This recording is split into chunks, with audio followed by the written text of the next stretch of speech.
Welcome to Candid Conversations with Carla. Well, today we are going to talk about compromise and non negotiable. What are non negotiables? Well, they are things that you're not willing to compromise on. They are driven by your convictions, what you truly believe in, what you stand for. It actually contributes to your well being, right? These are the things that you absolutely will not um, debate about. Okay. And compromise. Compromise um, is or are things that, or a decision, a settlement that you come to when you don't get to have your preferences. It's almost like an agreement, right? It's not necessarily what you prefer, but you two meet in the middle about no matter no matter what it is. So this can actually pertain to relationships, jobs, any decision that you have to actually come to, whether we're talking about non-negotiables or compromise.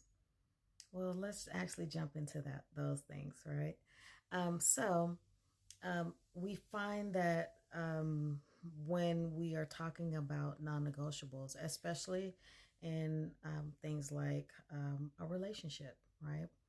Um, you've taken a stance as far as you know, your stance may be, if um, a prospect that you're dating does not believe like you believe, then that's a non-negotiable. Well, I won't compromise on that, right? Let's say he was not a Christian and you are a Christian, and you say, well, that's something that I can't let up on. That's a non-negotiable. Um, and then maybe something that could be, and I want to dive into that a little bit. Um, so let's say, for example, you actually like this person, the person that is not a Christian. Maybe they're, they've treated you better than any other man, right? Maybe even better than the Christian men that you've dated. And so, but because this is something that you feel like is a non-negotiable, you decide that to end things right then and there, right?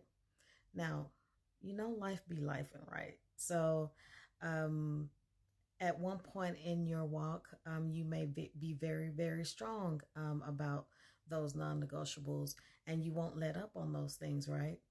And so, as you begin to walk some things out, and maybe you've gone through rejection, or maybe your friends have told you that, oh, you're too hard on men, right? And so, those what you had as non negotiables now become items of compromise.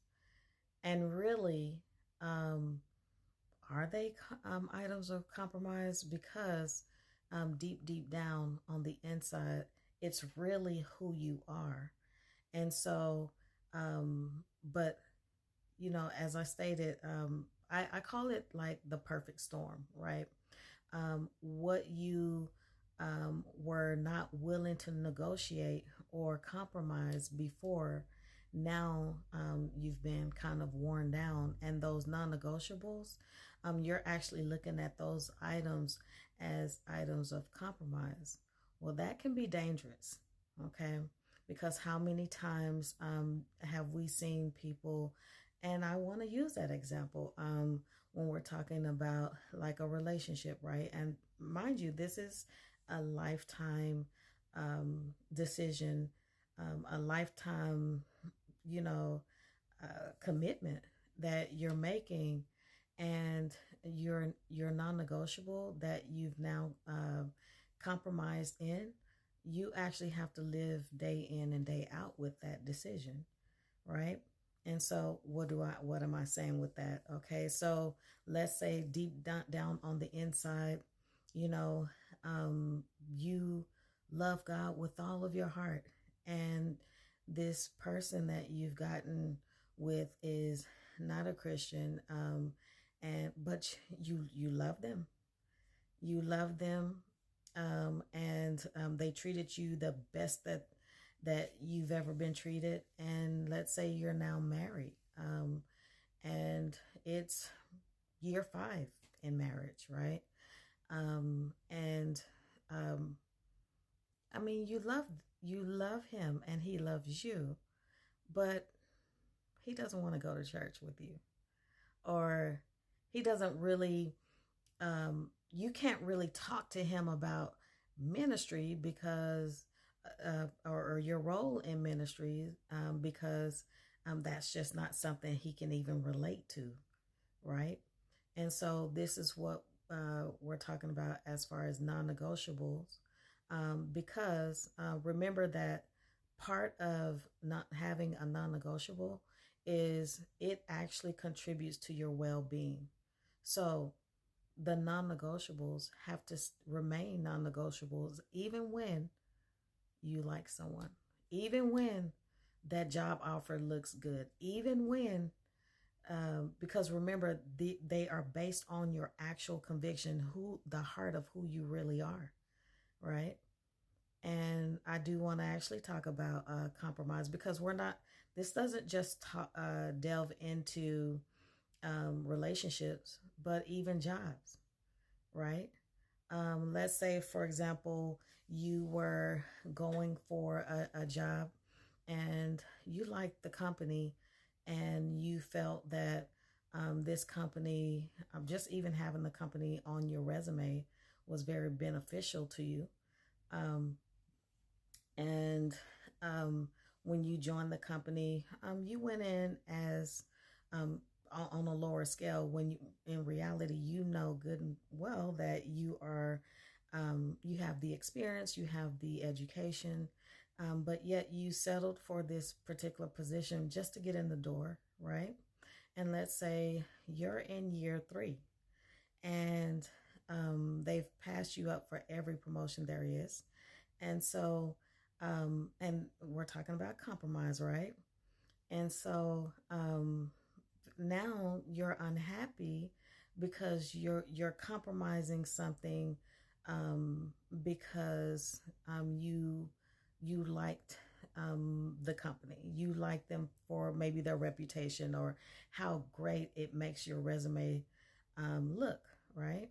But in the day-to-day operations of your actual job, you know that you can do more. You know that you were built for more. And yet you're in this position where you feel stuck. And so, um, and so where you were able to compromise now has become a non-negotiable, because you know your worth, right? And so I just want us to keep in mind that stick to your non-negotiables. Okay, compromise the things that is that are not um, going to be detrimental to you. Okay, well, we will talk next week. I will see you, and feel free to subscribe, and like and share if you can. Just giving you something to think about. I will see you next Tuesday.